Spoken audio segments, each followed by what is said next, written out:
Salut la gang, bienvenue à ce dernier épisode de la saison 2 du podcast Les Idées Radicales. Ça a été un plaisir d'enregistrer cette saison-là puis de vous partager le contenu. Pour ce dernier épisode, moi puis Mike, on s'est vraiment gâtés. On vous parle d'un sujet qui nous touche particulièrement et c'est l'accès aux terres. Alors, nous recevons Stéphanie Wang, qui est propriétaire de la ferme Le Rizen et nouvellement autrice du livre Légumes asiatiques. Ouais. On reçoit également Élise Cardinal, qui est en fait chargée de projet pour l'artère, donc qui est extrêmement pertinente pour le sujet. Ouais. On était vraiment content de la recevoir pour qu'elle décortique avec nous là, les différents termes, puis qu'ils éclaircissent les zones d'ombre entourant la question épineuse là, qui concerne l'accès à la terre. Exact. Puis, tu sais, c'était le fun aussi parce que de les avoir en tant que tels, c'est des personnes qui ont déjà abordé toutes les solutions pour justement faciliter l'accès à la terre. Puis ça va être trippant. On présente plein de beaux projets inspirants là, qui vaut vraiment la peine d'être discutés. Là. Puis avant de passer à l'écoute, on voulait vous rappeler que cet épisode est commandité par Financement Agricole Canada qui offre des services financiers spécialisés et personnalisés aux exploitations agricoles, aux fermes familiales et à la relève agricole. Et il possède également un balado, c'est La Terre et la Table. C'est un balado mensuel qui met en vedette des entrepreneurs agricoles puis les leçons qu'ils ont tirées au cours de leur expérience, une conversation avec des producteurs sur la gestion agricole puis sur leur réalité également du quotidien. Yes, vous pouvez aller écouter leur balado et vous abonner également au www.fac.ca/balado avec un S. Allez écouter ça, guys. Et en attendant, bonne écoute. Bonne écoute.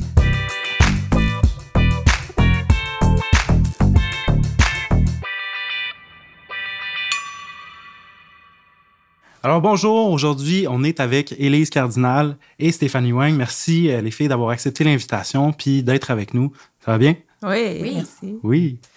Moi puis Mike, on aime ça en fait commencer un peu chaque entrevue de la même manière. C'est un peu notre signature en début d'entrevue. C'est vraiment de savoir un peu c'est quoi, en très grande ligne, qu'est-ce qui vous a apporté où ce que vous êtes en ce moment.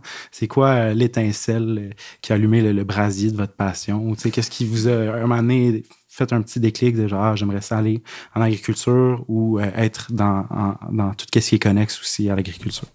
En fait, moi, j'ai toujours été assez passionnée de l'alimentation depuis très jeune, herboristerie aussi. Le monde des plantes m'a toujours attirée. Et l'agriculture, je pense que c'est plus arrivé là vers la fin de mon adolescence, début de l'âge adulte, où est-ce que c'est devenu comme une évidence pour moi que l'autosuffisance alimentaire m'attirait beaucoup.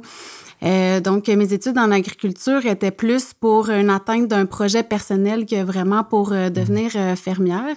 Mais de fil en aiguille, j'ai eu des expériences toujours au niveau agricole qui m'ont amené où est-ce que je suis aujourd'hui, là, de travailler comme agent de maillage au service de l'artère au CLD de Brome-Missisquoi. Très cool. Cool, merci. Oui, moi, j'ai étudié en sociologie à l'UQAM, puis j'ai eu toujours un intérêt pour la nature, le plein air, puis tranquillement, je me suis intéressée à l'agriculture, plus au niveau politique, sociopolitique.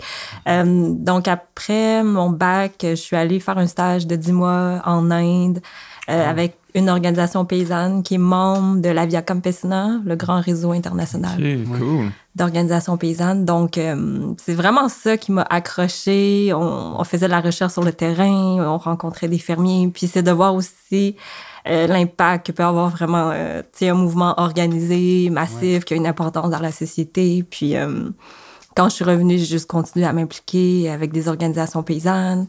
J'ai fait un stage aussi à la Grenette, puis j'ai travaillé sur d'autres fermes. La Grenette. Tout ça, oui. C'est une belle continuité quand même. Ouais. Nice. Cool. Ben, je pense que avant de poursuivre plus loin, tu sais, Élise, là, t'as mentionné l'artère en tant que telle. Je pense que ça serait bien, pour poursuivre la discussion, de définir, premièrement, c'est quoi l'artère? C'est quoi votre mission aussi?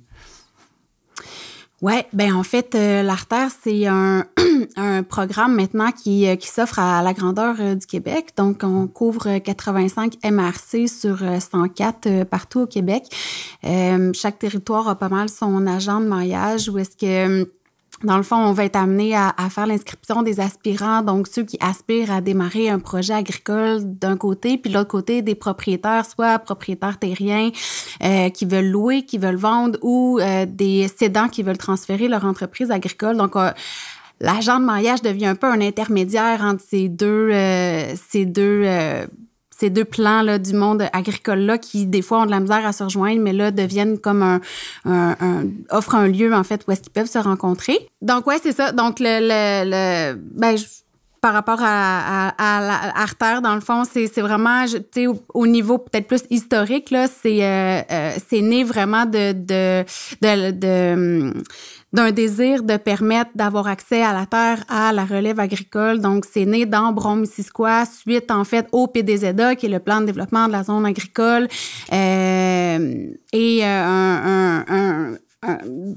un regroupement de citoyens qui se sont mis ensemble pour réfléchir à ce serait quoi des opportunités à mettre en place pour permettre à la relève agricole d'avoir accès à la terre. De là est née l'initiative Banque de terre. Et de fil en aiguille, Banque de terre a pris du galon, a commencé à séduire un peu le reste du Québec, s'est fait approcher par le CRAAC. Il y a eu un partenariat avec le CISA, le Centre d'innovation sociale en agriculture, et de cette union-là est née en fait l'artère. Puis ça s'est fait là, en fait là, tu sais, de 2011 à 2021, tu sais, donc en 10 ans pour être aujourd'hui rendu à 85 MRC, ça a pris quand même un bon bout de chemin. Vraiment, mais les retombées sont sont positives là, vraiment là, il y a plusieurs jumelages qui sont nés, beaucoup de fermes qui ont trouvé de la relève grâce à l'artère, ça c'est chouette. C'est oui, c'est chouette. Ouais. Puis d'une manière plus ludique, je trouve ça drôle parce que justement quand tu dis comme un agent de mariage entre mettons des cédants puis des gens de la relève, est-ce que ça revient un peu à cette espèce de même dynamique de relation là, tu sais, d'une personne, deux personnes qui s'embarquent en fait dans un projet, autant pour le cédant, j'imagine que lui, il veut être rassuré dans cette relation-là quand il laisse, admettons, soit une entreprise ou même une terre à quelqu'un de la relève. Comment ça se passe en général? Oui, vraiment. Puis souvent, c'est un monde de l'inconnu, là, parce qu'il y a tellement d'aspects à prendre en considération là, au travers. Puis tu sais, en tant que cédant agricole, c'est pas parce que tes enfants veulent pas reprendre que les enfants font pas partie de l'équation aussi. Fait que souvent, ils sont soucieux de se dire, bon, comment intégrer les enfants, comment faire au niveau, tu sais, un plan de match financier aussi qui va faire que, quand j'aurai plus de revenus agricoles, ça va être quoi mon revenu une fois que je vais arriver à la retraite? Fait que, t'sais, dans le fond, l'agent de maillage, oui, s'assure que le lien avec le cédant et l'aspirant agriculteur se passe bien, mais aussi donne accès à tout l'écosystème autour de l'agriculteur qui va permettre d'aller en fait le supporter dans cette transition-là. Donc, tu sais, au niveau fiscal, comptable, tu sais, des fois des conseillers en gestion, si il y a 3 frères qui sont propriétaires, puis là, c'est juste une part qu'il faut qu'ils vendent, mais des fois, il y a des discussions un peu chaudes, là, tu sais. Ouais, ça doit. Puis au niveau humain, c'est important parce que les agriculteurs, tu travailles pas la terre avec... T'sais, oui, un peu avec ta tête, là, mais vraiment plus avec ton cœur. Fait que c'est des discussions qui sont très émotives, qui ont besoin de prendre le temps. Touche aux valeurs aussi, probablement, oui. Fait que oui, l'agent de maillage a beaucoup, a un rôle très... quand même pragmatique d'évaluation des dossiers, tout ça, mais aussi, je te dirais que la plupart des agents de maillage ont un côté très humain, très attentionné, pour s'assurer là, de répondre à toutes ces questions-là, puis d'accompagner vraiment là, les parties dans le processus. Wow, vraiment cool. Oui. Ouais, je trouve ça beau. Il y a des belles... c'est ça, c'est sûr que ça doit mener à des super belles discussions, tout ça, là. Puis, justement, quand tu fais ton travail, j'imagine, t'as vraiment une belle perspective là, de la situation. Puis, c'est quoi en ce moment qui représente, mettons, en général, les plus gros obstacles à l'acquisition de terre actuellement?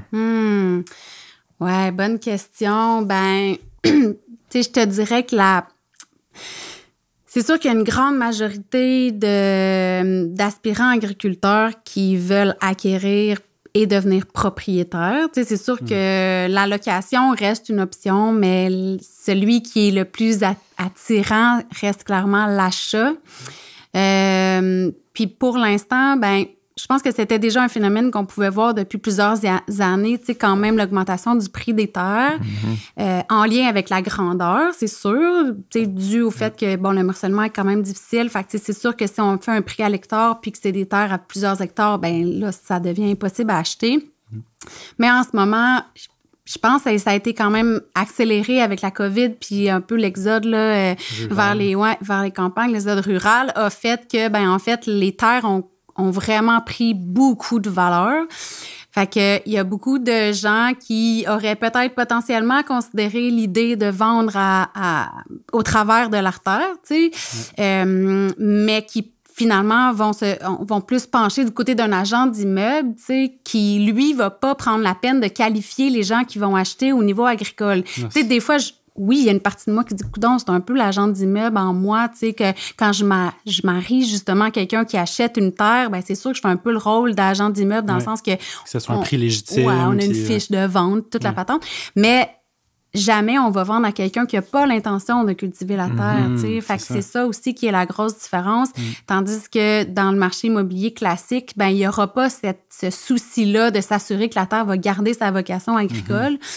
Fait que c'est ça, c'est assez difficile, là. Il n'y a pas une journée quasiment qui passe sans que je me fais contacter par des gens qui veulent acheter une terre dans Brome-Missisquoi, là. Quand même, c'est la en place, plus, là, on a la cote ces temps-ci, là. Fait que, tu sais, c'est ça, des gens qui souhaitent acheter, puis ben oui, j'ai un gros sentiment d'impuissance parce que... Puis même des collègues là, en Outaouais, une collègue me partageait, tu sais, avant la COVID, j'avais une belle banque de terres à vendre, des fermes à vendre, puis il dit, ils sont toutes partis tranquillement, ils sont toutes allés sur le marché parce qu'en fait, ils trouvaient plus rapidement puis ils vendaient plus cher. Fait que ça devenait plus intéressant pour eux de passer par l'artère. Donc, il y a quand même un gros travail de sensibilisation là, par rapport à qu'est-ce qu'on a envie de léguer à nos enfants, puis c'est quoi la vocation de notre terroir, de notre territoire agricole, si c'est des non-exploitants agricoles qui achètent toutes les terres parce que le financement est accessible pour eux, ça va dessiner... le paysage, vraiment. Totalement. Toi, Stéphanie, as-tu quelque chose à rajouter, justement, par rapport à ça aussi? Ben oui, ben c'est sûr que le fait que les terres se vendent tellement cher, ça fait que, OK, oui, c'est difficile pour un agriculteur d'acheter, mais tu sais, disons, même dans le scénario où un agriculteur achète, c'est que, tu sais, la réalité, c'est que la rémunération que tu peux tirer de ton activité agricole va jamais être, tu sais, pouvoir payer la terre à un taux normal, là, je dirais. Donc, tu sais, c'est juste, il y a comme vraiment une fissure, un déséquilibre qui fait que c'est pas viable. C'est intéressant quand même juste de penser qu'on est en train de vivre un exode rural. Juste ça, j'étais comme, c'est drôle, on vit un exode rural. Tu sais, j'ai entendu parler dans mes cours au secondaire de l'exode urbain, mais là, qu'on vit ça, puis les problèmes que ça peut occasionner pour la relève, c'est quand même intéressant. Ben, c'est des gros challenges, là, mais je veux dire. Oui, totalement. Ben oui, puis moi, je me demandais aussi, dans ce sens-là, toi, Stéphanie, ton expérience aussi personnelle au niveau de l'acquisition, au niveau de ta ferme en tant que telle, comment ça s'est passé à ce niveau-là? Ça a été quoi, toi, tes obstacles personnels que tu as vécu face à ça? Ben c'est ça. Moi, j'ai grandi à Montréal. Fait que j'ai vraiment pas une famille agricole, aucun background. Donc, tu sais, je me suis promenée dans différentes régions. J'ai passé du temps au Bas-Saint-Laurent. Puis j'ai souvent pensé acheter une ferme, une petite fermette avec un terrain. J'ai souvent rencontré des conseillers hypothécaires ou, tu sais, essayer de faire des scénarios. Parfois, j'ai été approuvée, parfois non. Mais c'est comme si... Tu sais, je pense qu'il demeure que tu peux être chanceux, tu sais, trouver des terrains qui sont moins chers.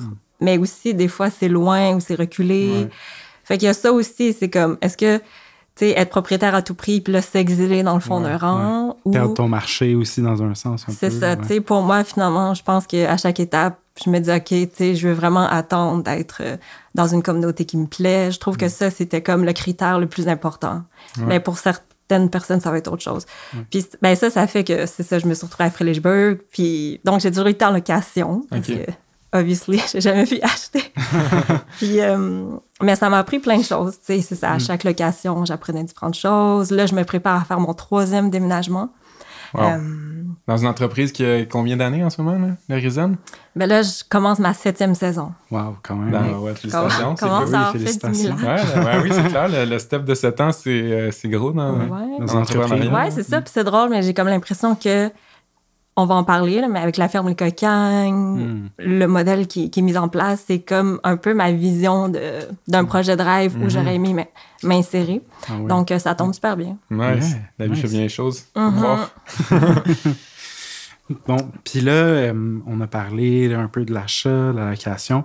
Je pense que ça ferait du sens qu'on puisse ensemble aussi voir, particulièrement, Stéphanie, tu les connais aussi, mais particulièrement aussi avec toi, Élise, c'est quoi les modes en ce moment existants, les possibilités au niveau de l'achat ou de la location de la terre? Comment ça se passe actuellement, t'sais? Ben c'est ça, Élise le disait. Souvent, c'est comme plus intéressant d'acheter parce que dans le modèle capitaliste où on est, c'est que finalement, ton fonds de pension, c'est le fondataire. Ouais. Donc, c'est ça, d'être en location à long terme, c'est de renoncer à cette plus-value-là. Puis là, tu sais, moi, je connais plusieurs entreprises qui, OK, disons, tu décides d'être en location, ben alors tu vas t'acheter une maison, tu vas faire d'autres types d'investissements immobiliers.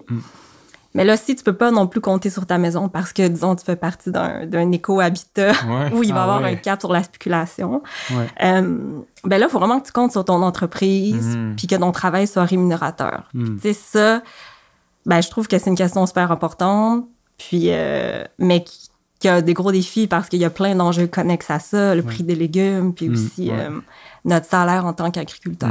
Puis, donc, c'est pas des questions faciles, mais... Non, c'est clair. Non, mais en même temps, c'est quand même, je pense que c'est intéressant, ça vaut la peine d'être abordé. Puis, écoute, peut-être qu'il va avoir... En tout cas, j'ai comme foi un peu qu'il va peut-être avoir aussi des modifications qui vont être faites pour essayer de peut-être stopper, justement, la spéculation ou le dézonage qui va à des fins non agricoles, tu sais. J'ai l'impression que c'est une question qui commence à être plus abordée, même pour, mettons, des gens qui ne sont pas nécessairement directement impliqués dans le milieu agricole, puis qui sont quand même au courant de cet enjeu-là. Fait que j'imagine qu'il y a quand même une certaine éducation, une certaine conscience de l'enjeu en ce moment, tu sais. Oui, ben tu sais, c'est sûr que si on voit, dans les différents modes d'accès pour l'instant, ben tu sais, c'est sûr que le plus facile et peut-être le plus courant, en tout cas au niveau de l'artère, c'est clairement la location avec un bail de location. Le plus long que le bail est, souvent le mieux que c'est parce que ça te permet d'avoir une certaine stabilité, de travailler ta terre. Puis oui, c'est sûr que la carotte au bout reste. Puis c'était ça pour nos grands-pères, puis les arrière-grands-pères, puis nos pères aussi, de comme, ben, t'entretiens ta terre, mais quand ton entreprise, au niveau des activités puis de la gestion, c'est plus lucratif, ben, tu vends, tu sais, puis là, ben, t'arrives à aller rechercher quand même tes sous pour un fonds de pension. Mais quand même, dans le modèle locatif, on voit des fois des 10 ans, des 15 ans, des 20 ans. Donc, tu peux quand même te projeter puis avoir un lieu d'assise puis de, justement, tu sais, mettre le plus d'énergie possible dans tes opérations d'entreprise.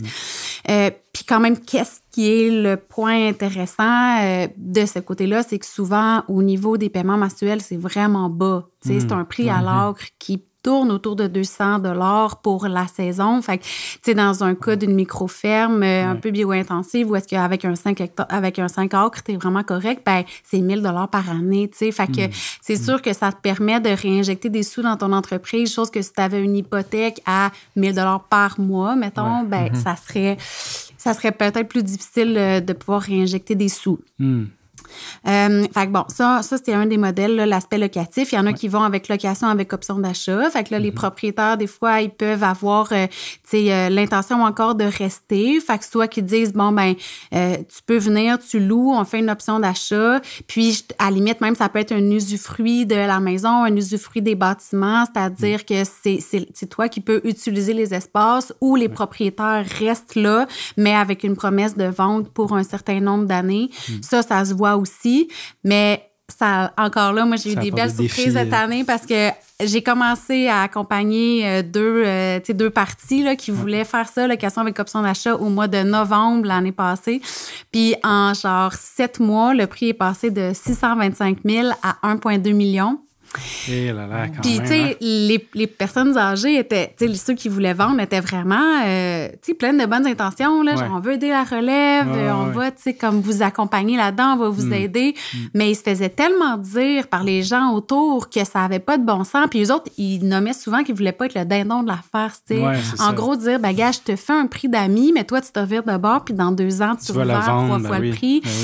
Mais il y a quand même des moyens de s'assurer de mettre des notes si jamais c'est ça que les gens veulent. Ben, il y a moyen, quand on passe chez le notaire, de mettre des annexes et des clauses qui fait que si tu respectes pas le prix ou si justement, ça peut être un terme de 3 ans, 5 ans, 10 ans, si tu revends plus que tant de pourcentage, ben il faut que tu rembourses au propriétaire qui t'a vendu un certain montant juste pour t'assurer que ça soit fair quand même. Fait que ça peut quand même être des options qui sont intéressantes à regarder, qui se passent sur plus long terme au lieu de faire une vente directe. Bon, il y a la vente soit d'une terre normale ou une vente d'une entreprise qui va quand même prendre un temps pour s'assurer d'avoir l'accompagnement pour la vente si ça comprend des actifs, puis les bâtiments agricoles, tout ça. Là.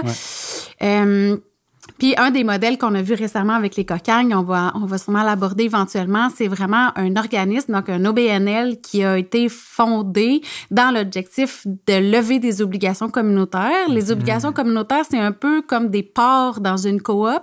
Donc, tu vends vraiment tu recherches des investisseurs privés mais à petite échelle. Donc, ça peut être toi, moi, tu sais, la famille, des amis, des professionnels autour, des investisseurs qui ont envie d'injecter parce qu'ils croient dans ton projet. Donc, les cocagnes se sont enregistrés comme OBNL, ont parti une campagne d'obligations communautaires et ont levé 540 000 $, qui est la plus grande campagne d'obligations communautaires au Québec jamais vue à l'époque où ils l'ont réalisée. Et ils ont acheté cash la terre, ce qui a fait qu'ils sont libres d'hypothèque pendant le terme des investisseurs, c'est-à-dire minimum 3 ans. Fait que là, la terre leur appartient. Il y a un CA qui décide qu'est-ce qui se passe avec la terre. Ils peuvent prendre leurs décisions, puis éventuellement, ben tu sais, c'est sûr que l'idée, c'est que dans 3 ans, tu commences à rembourser tes investisseurs. Et puis souvent, qu'est-ce qui est intéressant pour les investisseurs, c'est qu'il va y avoir un petit taux d'intérêt, là. Tu sais, c'est sûr que c'est pas comme dans l'industrie pétrolière. Là. Ouais, non, c'est ça. Mais peut-être un 2-3 % là, souvent. Là. Mais quand même, tu sais, c'est pas des dividendes, mais c'est quand même... Ben, tu sais, puis tu sais où est-ce que tu t'investis ton argent, tu sais c'est quoi la cause que tu... Oui, d'être partie prenante dans un sens aussi d'un projet, puis... C'est souvent un défi en ce moment, je trouve, quand on cherche, tu sais, que le monde qui cherche à investir leur argent, tu sais, comme on dirait qu'il n'y a pas de bonne solution, il y a toujours des petits bémols partout, tandis que là, je trouve qu'on a vraiment quelque chose. Puis même que, tu sais, moi, j'ai fait partie d'une campagne comme ça d'obligation communautaire avec le Carrefour alimentaire Centre-Sud, merci. Puis il y avait même, tu sais, quand il y avait dans le contrat, il y avait même un espace pour cocher que tous les intérêts seraient redistribués, dans le fond, à l'organisme. Ah ouais? Wow. Fait que moi, j'étais bien content. Je leur ai prêté, c'était pas grand-chose, c'était 500$. Puis finalement, ils vont me remettre mon 500$. Puis les intérêts qui auraient été supposés me leur donner, mais moi, j'accepte de leur redonner. Fait que je trouve ça... Puis ils font des projets en plus écœurants en ce moment, le Carrefour alimentaire Centre-Sud, avec le marché Frontenac et tout. Ouais, c'est ça. C'est toujours ancré dans les valeurs, fait que c'est parfait.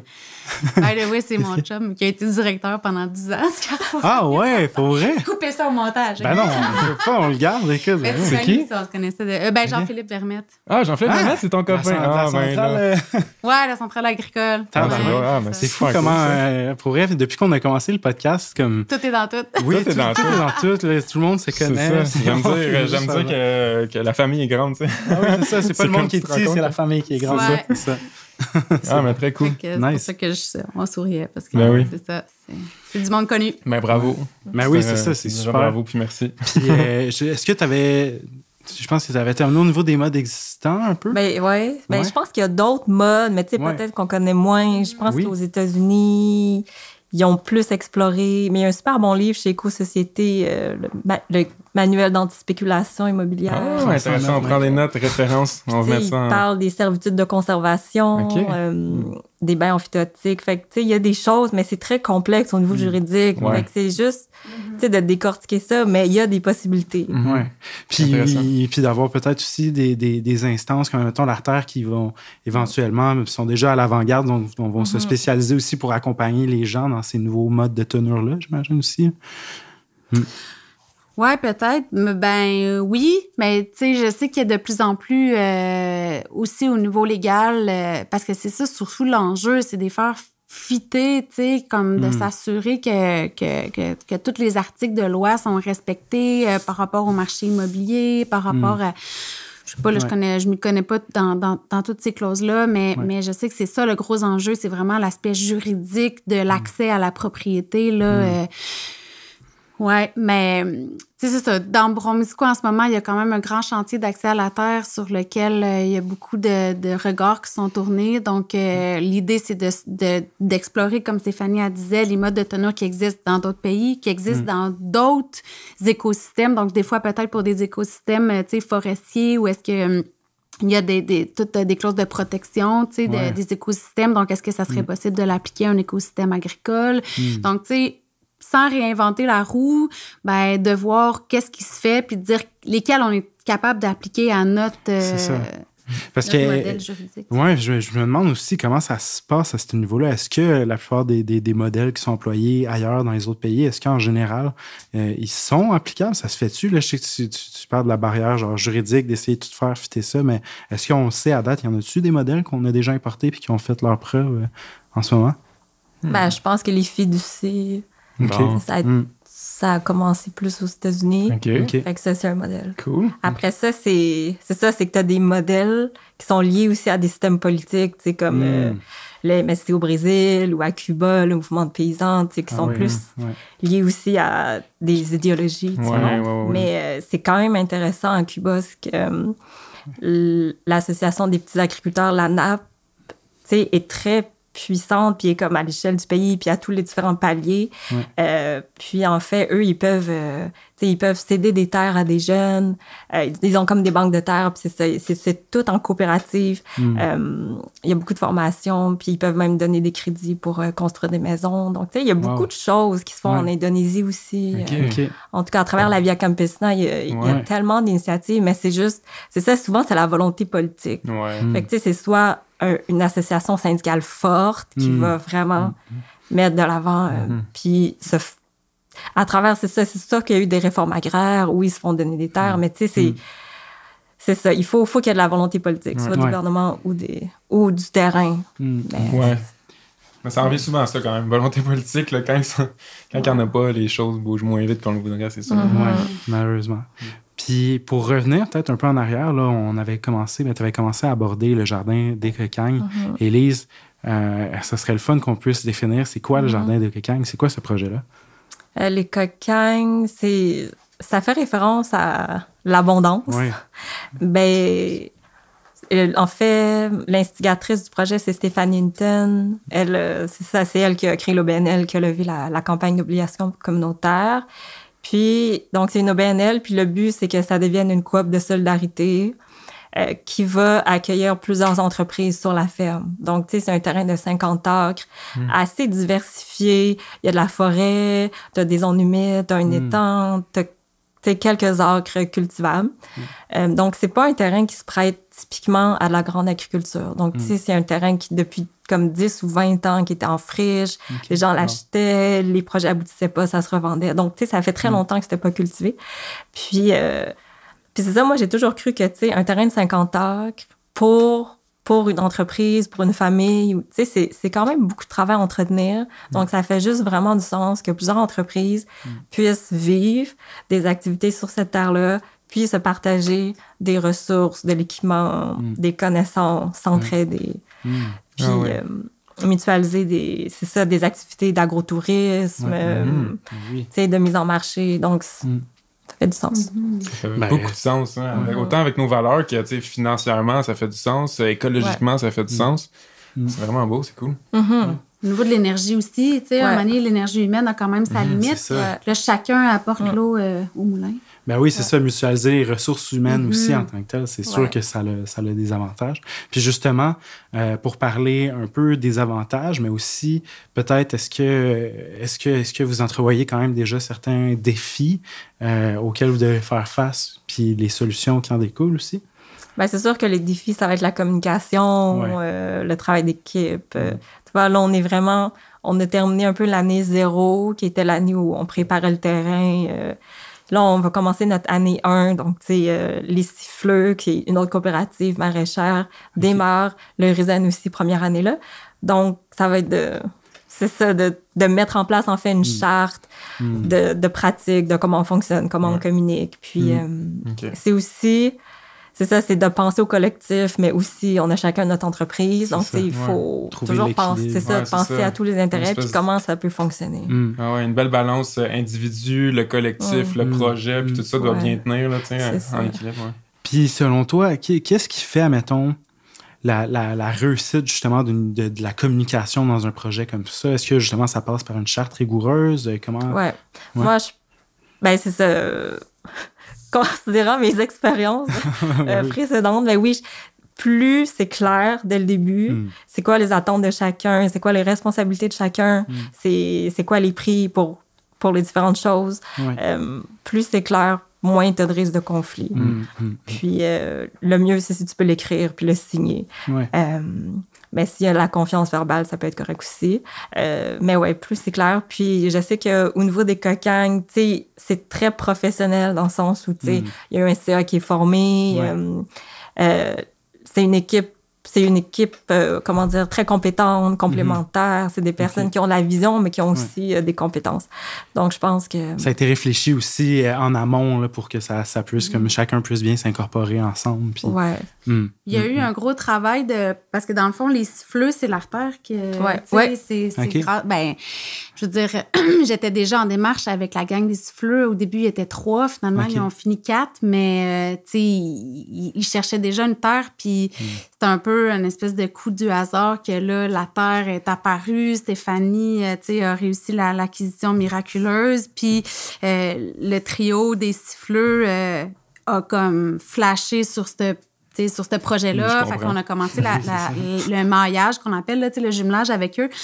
Puis il y a eu beaucoup d'heures d'aller, venue. On a eu l'accompagnement par un professionnel du droit, avec qui on travaille, avec l'artère, tout ça.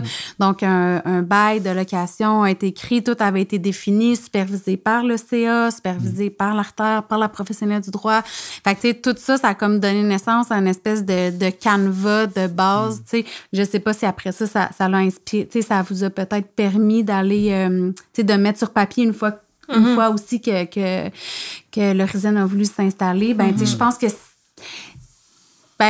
moi, j'avoue que la confiance verbale, je pense que ça a ses limites. Là.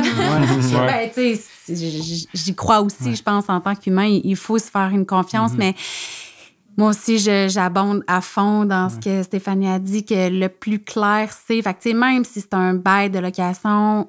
versus, mettons, un transfert. Des fois, on va avoir tendance, quand c'est la vente, à mettre ça très clair, mais quand c'est la location, comme on y va plus, il y a beaucoup de deals qui se font un peu à l'amiable, mais nous, c'est pas la vision de l'artère, puis il y en a des fois que c'est plus... C'est sûr que ça peut être un irritant parce qu'il y a beaucoup d'étapes pour s'assurer que ça soit très rigoureux, mais souvent, ça donne des ententes qui sont sur du long terme. C'est ça, plus pérenne. Tout est abordé, toutes les questions sont déjà pré-réfléchies. Bon, il reste des surprises toujours, là, mais... Oui, dans le concret. Quand même, quand les surprises arrivent, si tu as une bonne base, une bonne fondation sur laquelle tout le monde est d'accord, j'imagine que les imprévus, les surprises se gèrent de façon plus fluide, plus organique. Parmi les choses que tu peux définir, c'est la procédure de gestion des conflits, médiation ou des formations en communication non violente. C'est toutes des choses qui peuvent faire partie de... Très cool. Ouais. Puis c'est ça, j'imagine qu'effectivement, ça fait du sens, là, que s'il y a des ententes verbales ou c'est un peu plus à la bonne franquette, que dans cette ambiguïté-là peut naître vraiment facilement un conflit, un désaccord ou une divergence d'opinion qui n'a comme pas été adressée dès le début. Jusqu'à date, dans le processus, as-tu été témoin de certaines, justement, divergences d'opinion ou y a-tu déjà une espèce de... résolution de conflit, là, si on veut dire, qui s'est passé? Non, mais je te dirais que... Qu'est-ce que tu penses? Parce que je suis vraiment juste ma femme, j'étais comme... non, à date, ça va super bien. Je dirais qu'on a pas mal tous la même vision. Okay. Puis, mais c'est sûr qu'il va en avoir, ne serait-ce que par rapport aux activités. Par exemple, l'Horizon, j'aimerais faire des activités agrotouristiques, accueillir des gens à la ferme, mais ça fait partie du montage financier de comment on va payer la terre aussi. Donc là, c'est comme... C'est ça. C'est tout à définir, mais je pense que c'est possible de trouver des compromis. Ouais. Puis par rapport à un défi, peut-être à ces modes, projet collectif, coopératif, il y a toute la question de la reconnaissance du travail des fondateurs. Parce que, en tant que fondateur d'un projet, tu mets beaucoup d'heures que tu comptes pas, on va payer des frais qui étaient reliés au démarrage ou à autre chose.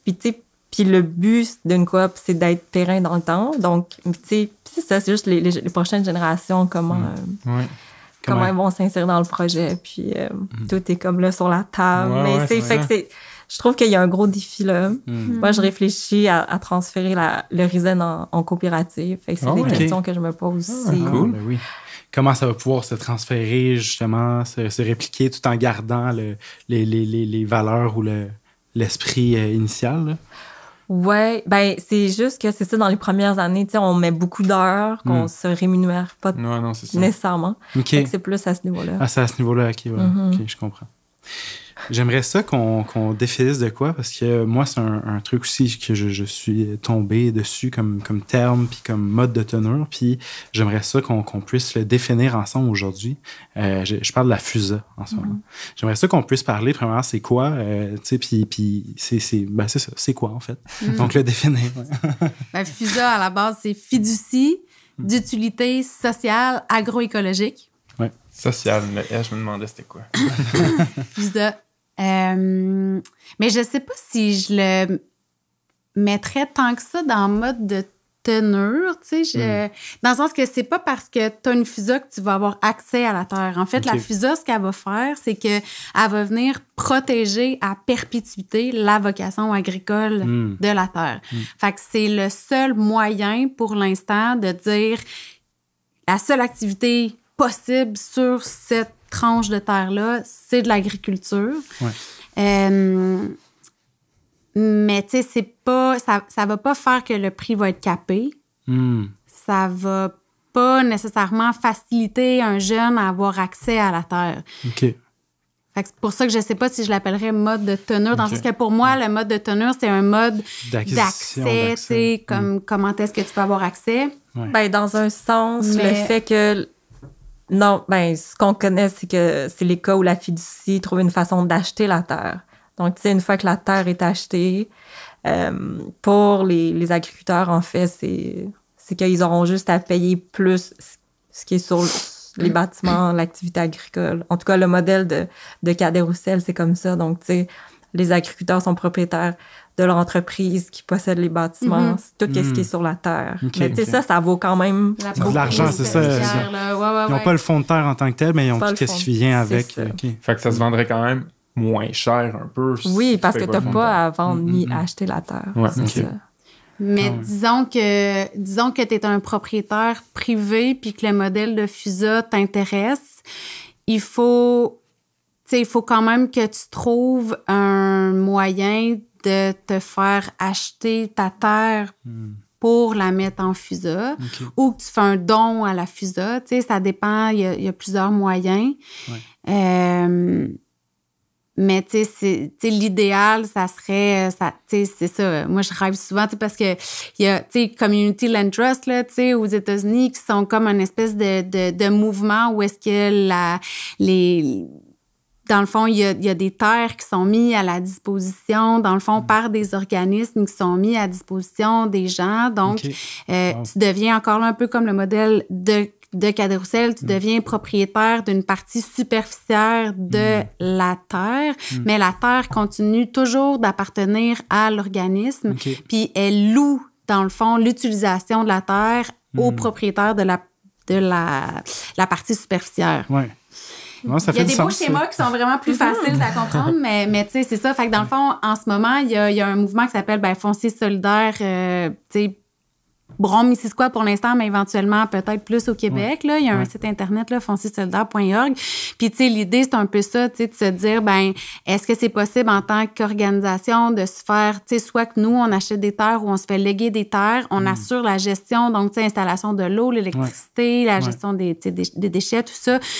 Puis, d'avoir la construction de maisons où est-ce que tu vends ta maison, mais tu restes propriétaire de la terre. Fait pour les premiers acheteurs, ça permet de diminuer le coût vu que tu n'as pas à payer le terrain. Ouais. Puis c'est le seul instance pour l'instant qui capte la valeur, tu sais, dans le fond, de la spéculation sur une maison. Bon, comme disait Stéphanie, ça amène d'autres enjeux parce que c'est sûr qu'au niveau de la possibilité là, d'aller chercher une plus-value d'investissement, elle va pas dépasser l'IPC plus les rénovations que tu as mises sur ta maison. Fait que c'est un enjeu, mais je pense que c'est intéressant pour s'assurer que la spéculation, à un moment donné, ait des freins, parce qu'en ce moment, il n'y a juste pas de freins. Il n'y a rien qui l'arrête. Puis, mais je me demande à ce niveau-là, est-ce que c'est tant, je veux dire, c'est tant les agriculteurs en tant que tels qui, eux, comment je voudrais dire, encouragent cette spéculation-là en vendant, ou en même temps, c'est qu'il y a d'autres niveaux des acheteurs qui, eux, vraiment viennent comme un peu débalancer la situation en achetant des terres, mais en ne faisant strictement rien avec, en les laissant comme ça, à aucune utilité, juste pour l'intérêt en tant que tel, comme si c'était une action banale. Là. Mais je dirais que c'est comme la poule ou l'œuf, tu sais, c'est difficile, je pense, de pointer du doigt où est la source du problème. C'est juste que je pense que c'est dans le système marchand où on est, tu sais, dès qu'il y a un avantage, c'est sûr que les gens vont en tirer profit. Mais tu sais, je pense, finalement, c'est de repenser parce que, tu sais, les agriculteurs qui réinvestissent toujours dans leur entreprise au lieu d'épargner en se disant, ben oui, je vais revendre à la fin. Ben ça, c'est une façon de penser, mais tu sais, il pourrait y avoir d'autres façons. Puis, mais c'est sûr que de trouver des mécanismes de contrôler la spéculation, c'est autre chose. Puis c'est ça, tu sais, les maisons secondaires ou les sites de villégiature, tu sais, je pense que ça peut être encadré aussi, trouver des façons peut-être plus créatives, tu sais, d'avoir un pied à terre en campagne, mais sans nécessairement avoir 4 acres avec un étang puis une forêt, tu sais. 4 acres, c'est même pas tant que ça. Non, c'est ça. Parce que, c'est sûr que si c'est pas un agriculteur qui a les moyens d'acheter, mais c'est quelqu'un, tu sais, qui vient pour avoir une maison secondaire, ben le propriétaire de la terre agricole, ben il se dit, peu importe le prix auquel je vais mettre ma terre à vendre, je sais qu'il va y avoir un acheteur. Je trouve que c'est une des problématiques du moment, c'est que des fois, les prix sont, mais sans absurde. aucun bon sens, mais ils finissent par vendre pareil. Fait qu'ils savent qu'il va toujours avoir un acheteur, tu sais. Puis ça, ben c'est des terres qui se dérobent sous les pieds de la relève agricole parce qu'ils deviennent inaccessibles ensuite. Puis souvent, c'est des... Puis tu sais, je sais ça comme... Tu sais, je veux pas non plus pointer du doigt comme les gens qui souhaitent faire ça, mais... C'est pas des gens qui savent comment entretenir la terre. Fait que, tu sais, couper ton champ de foin comme tu couperais ton gazon, ben c'est sûr qu'au bout de 15-20 ans, on va se ramasser avec des terres qui ont vraiment perdu de leur vitalité, tu sais. Fait que ça aussi, c'est des questions. Quand tu achètes une terre agricole, tu sais, questionne-toi à comment la préserver au moins, tu sais, pour les générations futures. Ouais, c'est ça, c'est que c'est vraiment... Tu sais, c'est ça, sans tomber dans le protectionnisme, puis tu sais, OK, on va comme... rendre public toutes les terres. Puis, tu sais, oui, il y a des avantages. Tu sais, un modèle où il y a de la liberté de commercer et tout ça, mais c'est ça, c'est quoi les limites de ça? Puis c'est qu'est-ce qu'on veut vraiment comme société? Puis je pense qu'au Québec, on est quand même une société interventionniste où, tu sais, on a l'intérêt commun en tête. Donc, je pense que... Moi, je pense qu'il faudrait vraiment une politique nationale sur la terre où, tu sais, c'est vraiment réfléchi, pas juste des projets de loi à la pièce comme ça, mais, tu sais, parce que l'agriculture, ben, ça touche à plein d'autres enjeux.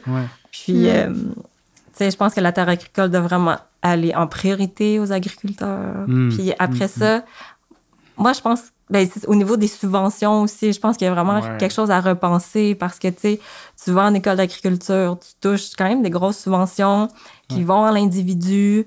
Quelques années plus tard, si tu fais autre chose parce que c'est correct, mais tu sais, c'est quand même de l'argent public qui est pas, je trouve, mis à un endroit qui va... assurément servir à long terme, c'est ça.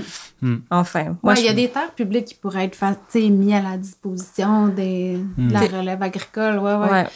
Mais j'ai l'impression qu'il y a un modèle un peu comme ce que tu vas parler. Mais tu sais, c'est ça, des terres détenues par le public qui permettent à des jeunes de démarrer, de faire leur essai-erreur, de se former aussi, puis des lieux qui pourraient aussi peut-être avoir des infrastructures communes pour toute la MRC, tu sais, de l'entrepôt, une serre à semis ou de l'espace de serre, des infrastructures qui, tu sais, coûtent un peu plus cher, puis que t'as peut-être pas nécessairement besoin à l'année, parce que c'est ça aussi, une terre, ça vaut super cher parce que tu as besoin de plein de choses, mais que tu n'utilises pas tout le temps. Mais que, tu sais, le système est fait que, ben ouais, c'est plus simple que je laisse chez nous. Mais au final, tu pourrais te déplacer quelques kilomètres. Puis, on a un super bel exemple. Je pense la drill, là, c'est un outil pas nécessairement C'est exactement ça que je pensais. Ben oui, mais tu sais, tout le monde a une drill, puis genre, tu sais, c'est comme 95% de son temps. Une fois aux 6 mois, genre, de manière, tu sais, succincte puis intensive. Ouais. Moi, j'aimerais ça aussi qu'on puisse discuter. Là, tu l'as abordé un peu, Stéphanie. J'aimerais ça qu'on parle, si c'est correct avec toi, Élise, justement, du projet. Je sais que l'Artère est en train de travailler sur un projet qui est vraiment innovant aussi. Pourrais-tu nous en parler? Ouais. Par contre, je vais juste préciser que si tu parles du projet dans le canton de Bedford, c'est pas nécessairement l'Artère. OK, désolé. C'est vraiment la MRC Brome-Missisquoi. Moi, j'ai comme le double chapeau. Là. J'ai le chapeau agent de maillage, mais aussi relève agricole. Fait que j'accompagne des gens qui se démarrent des projets agricoles, mais qui vont pas nécessairement passer par l'Artère. Fait que ça, c'est dans mon mandat relève agricole, dans le fond. Mais ça va se toucher éventuellement parce que peut-être je vais accompagner des aspirants qui vont finir par s'établir. Mais ouais, c'est ça. Dans le fond, c'est Dans le fond, c'est une terre de 31 hectares qui est dans le canton de Bedford, dans la MRC de Brome-Missisquoi, qui, dans le fond, a été vendue par une entreprise de la région à la MRC pour 1 $, dans l'objectif que cette terre-là soit utilisée par la relève agricole. Donc, la vocation agricole se doit d'être perpétuée sur cette terre-là.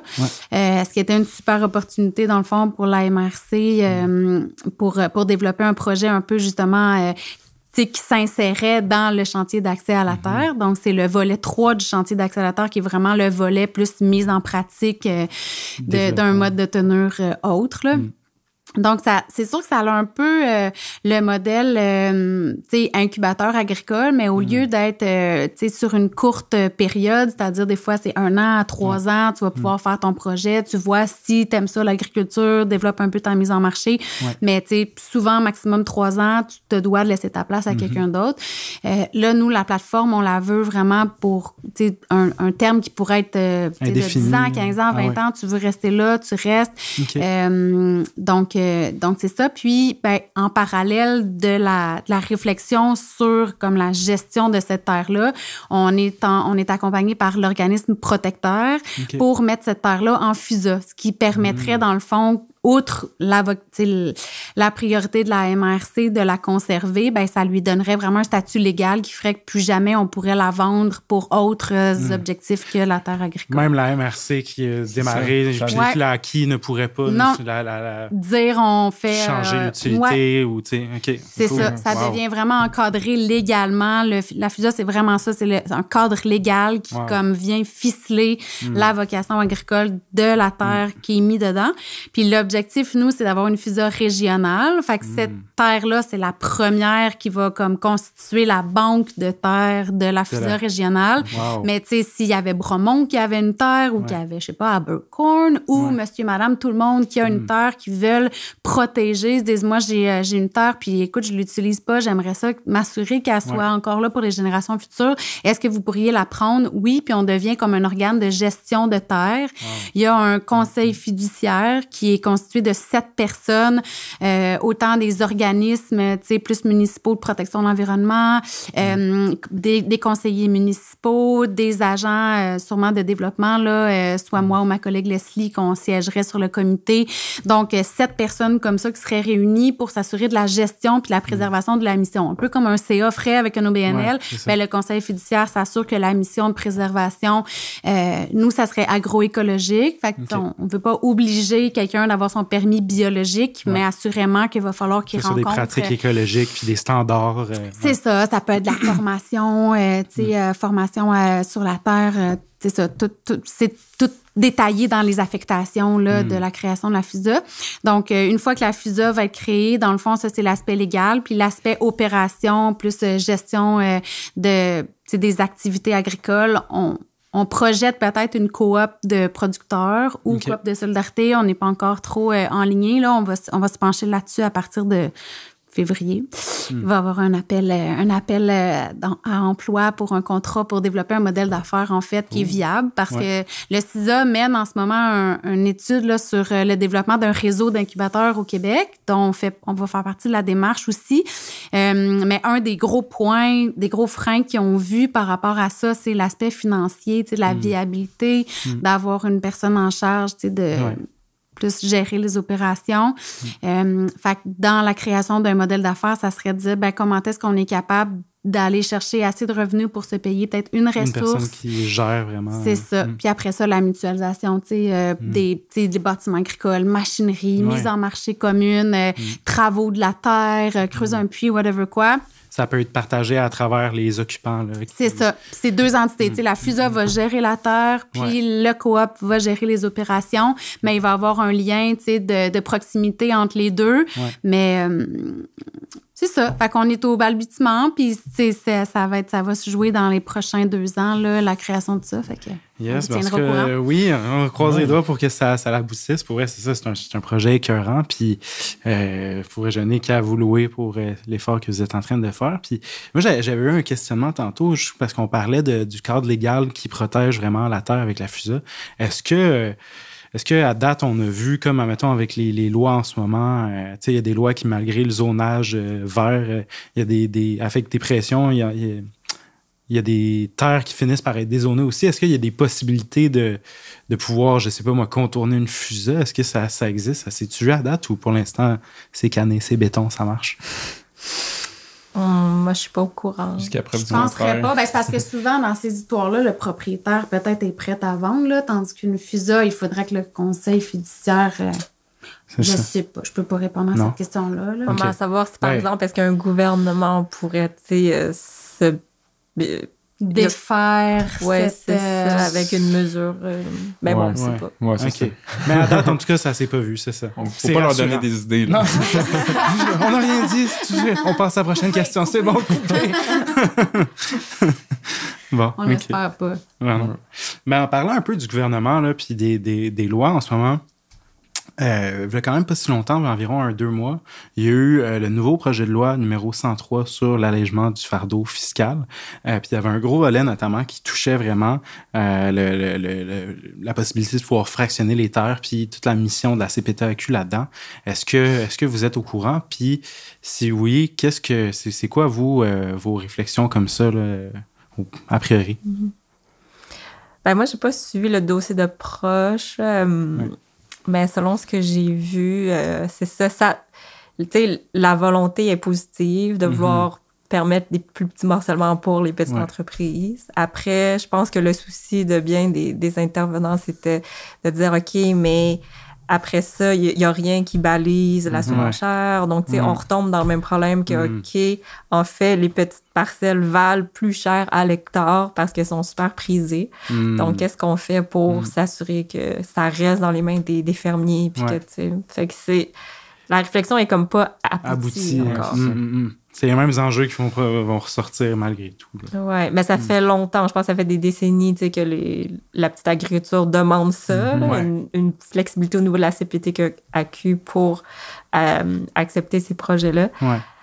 Mais, Donc, mais si je comprends bien, puis toi aussi, tu nous dirais qu'est-ce que tu en penses, Élise, mais c'est quand même déjà, ça veut dire que c'est quand même un pas. Est-ce que le pas est suffisant? Est-ce qu'il a été bien structuré? Est-ce qu'il est bien abouti dans sa réflexion? Mais reste que c'est un pas pareil, tu sais, dans un sens? C'est un pas, c'est juste qu'il peut avoir des effets pervers. Oui. Puis faciliter, entre autres, aussi la possibilité que ça ne soit pas, que ça retourne pas aux agriculteurs. Puis au final, il n'y a aucune garantie que c'est... Puis c'est ça, par rapport à la valeur de la terre, ça n'a pas été abordé. Ça, c'est quand même préoccupant.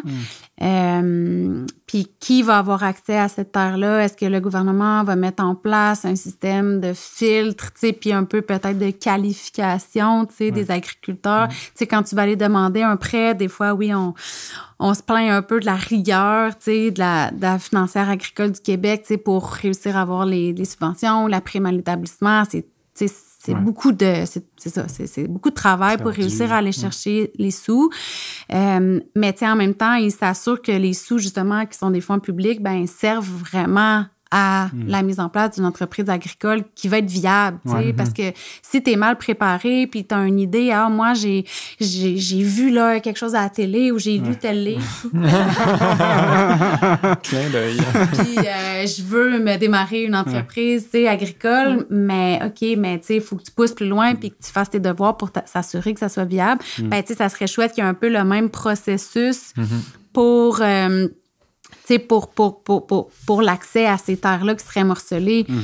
Parce que je pense que l'intention, j'abonde vraiment dans le sens de ce que Stéphanie disait, là, tu sais, je pense que l'intention est bonne, puis pour une fois, on sentait que, OK, ben il y avait une ouverture, puis il y a eu une écoute, tu sais, l'oreille était tendue à ce que la petite agriculture réclamait, mais il va falloir, parce que la pression du développement immobilier, l'exode rural, mais aussi l'augmentation de la démographie, c'est ça, fait qu'il y a une pression sur les terres agricoles pour toujours développer plus là, au niveau du cadre bâti. Fait qu'il va falloir faire attention à ça.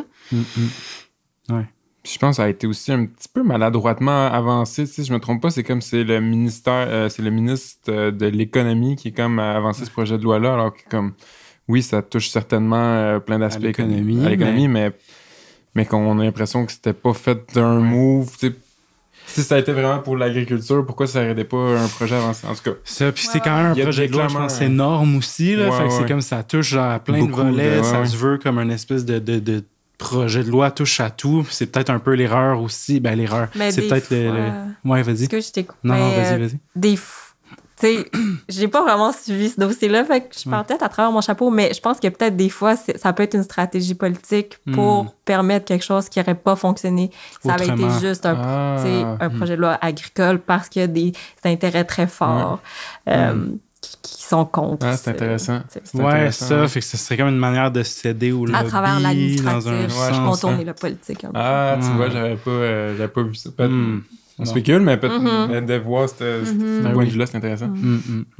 Ah, c'est clair. Vas-y, je te laisse. Non, mais c'est ça. Moi, je trouve que si on était rendu à cette partie-là, c'est bientôt la fin. Puis on aime ça aussi terminer en vous demandant, pour vous, personnellement, c'est quoi la suite des choses? C'est quoi les projets inspirants? Ben, on en a un peu une idée, mais quand même, si on a envie de rêver pour le futur, qu'est-ce qui se passe dans vos têtes? Qu'est-ce qui serait cool de voir arriver dans les prochaines années au Québec? Wow! N'importe quoi, là! Ouais, c'est ça, là. Il n'y a pas no limit. Vas-y, lâche-toi là. Ben, tu sais, assurément des mouvements, justement, si tu poses la question pour le Québec, moi, j'aimerais vraiment du financement pour la petite agriculture parce que moi, me faire dire par des agriculteurs que j'accompagne qui vivent sur le seuil de la pauvreté en vendant leurs légumes à des familles aisées ou de classe moyenne, ça n'a pas de bon sens que ceux qui produisent notre alimentation soient pas reconnus pour leur travail. Fait qu'assurément qu'au niveau politique national, il faut qu'il y ait une subvention à la petite agriculture. Puis, je le pousserais même jusqu'à l'accès à la terre pour qu'on s'assure que nos terres agricoles pour nos enfants, pour nos petits-enfants, ils soient encore là, puis qu'on s'assure d'un garde-manger toujours sain, d'un cadre aussi agroécologique qui fait du sens avec l'environnement qu'on a envie de léguer. Bon, je suis utopiste, mais pourquoi pas? Non, je vote. C'est ça. Mais oui, mais en même temps, je veux dire, je pense que c'est l'utopie, on dresse l'utopie, puis ensuite, le pragmatisme va essayer de nous amener le plus proche de ces idées-là, Ouais, c'est ce qui nous drive, c'est ce qui drive au quotidien, puis c'est sûr qu'on est toutes confrontées à des défis, puis tantôt je parlais un peu de mon impuissance par rapport à la relève agricole qui veut avoir accès à la terre puis qui est juste pas là, mais je pense qu'il faut continuer à développer puis à trouver des solutions parce que sinon ça la drive elle s'éteint là. Clairement. Il faut. Ouais. Nice. Puis parlant de drive, de vision, moi, je trouve que quelque chose que j'aimerais voir dans les prochaines... que j'aimerais voir de mon vivant, ça serait l'ouverture du monopole syndical, pour pouvoir dire, OK, à chaque année, je paye 800 $, mais pour une organisation qui a vraiment des projets le fun, qui s'inspire de ce qui se fait ailleurs. C'est vraiment le fun ce que vous faites à Artère, au CLD de Broye-Missisquoi, mais il y a plein d'autres choses, je pense, qui doivent être faites par des organisations paysannes, puis que ce soit au niveau de la représentation politique, mais au niveau de la formation, des réseaux de structuration organisationnelle du mouvement agricole. Je trouve que ça manque. Je trouve qu'il y a des organisations qui font des belles choses, mais il y a la place à une plus grande diversité. Puis, quand on regarde ailleurs au Canada, je trouve que, par exemple, juste en Ontario, elles ont tellement des belles organisations super avancées aussi au niveau de la diversité, de l'inclusion, de penser, parler de d'autres enjeux qu'au Québec, on n'entend juste pas parler. Non, c'est ça. Hein? Donc, c'est excitant, merci. C'est des beaux vœux, mais oui. Ouais. Je pense que je vais continuer dans le même lancé. Tu allais dire, Mike, mais merci d'avoir accepté encore une fois d'être venu. C'était super intéressant. Vous avez bien fait ça, vous êtes des championnes. Non, mais merci beaucoup. Moi aussi, j'ai beaucoup aimé ça. Ben oui, cool. Merci de nous avoir. Merci à vous. Tu voulais que je parle un peu du livre? Ou? Oui, en terminant. Non, t'as raison. C'est ça qu'on voulait se garder un moment pour ça. Effectivement. Parce que, oui, c'est ça. On le sait, quand t'as un livre qui s'en vient, qui va sortir très sous peu. Au mois d'août 2022, c'est ça que c'est prévu. C'est un livre que j'écris avec mes 2 sœurs qui va s'appeler Légumes asiatiques, jardiner, cuisiner, raconter. Donc, des trucs de jardin, des trucs de cuisine, des recettes, en collaboration avec des chefs aussi. Puis des histoires de famille. Donc, un livre un peu... fourre-tout d'expérience. Mais qui a un fil conducteur qui est les légumes asiatiques. Puis, Puis c'est avec qui, notamment, mettons, genre les chefs que vous avez été voir? Anita Feng, qui est une chef chinoise à Montréal.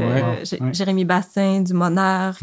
Cool. D'autres chefs aussi de la région. Chloé de l'Archipel. Ben oui. Alors, puis autant aussi des amis, la famille, puis nous. Donc, ça va être super le fun. Nice. Ben c'est quoi le titre du livre encore? Légumes asiatiques. Légumes asiatiques. Mais pour vrai, en ce cas, dit comme ça, moi, je trouve ça très vendeur. C'est sûr que je veux le lire. Pour vrai, je trouve que c'est les... Justement, comme tu disais, les mélanges hétéroclites comme ça, des fois, entre histoires, puis particulièrement. Tu sais, je suis pas... je trippe quand même sur la bouffe, tu sais, puis je pense que c'est un des trucs que je trouve cool, notamment avec l'agriculture biologique, paysan, mais c'est de découvrir non seulement le pouvoir de comment je pourrais dire, d'être en accord avec des valeurs environnementales, mais aussi d'aller vraiment chercher un niveau, là, genre gustatif. Puis je trouve que moi, c'est dans le genre d'histoire qui me parle le plus, là, d'avoir une espèce de mélange d'histoire, de nourriture. Puis la nourriture, c'est souvent la signature culturelle là, de l'endroit où on vit. Tu sais. Ouais, donc il y a beaucoup de contenu. Ça va être une petite brique. Ah ouais, that's it. Nice. On aime ça, les briques. Oui, c'est bon, ça. Cool. Ben, un gros merci encore une fois. Merci Stéphanie, merci Élise. Puis on se voit bientôt, j'espère. Yes. Salut. Merci d'avoir été des nôtres, guys.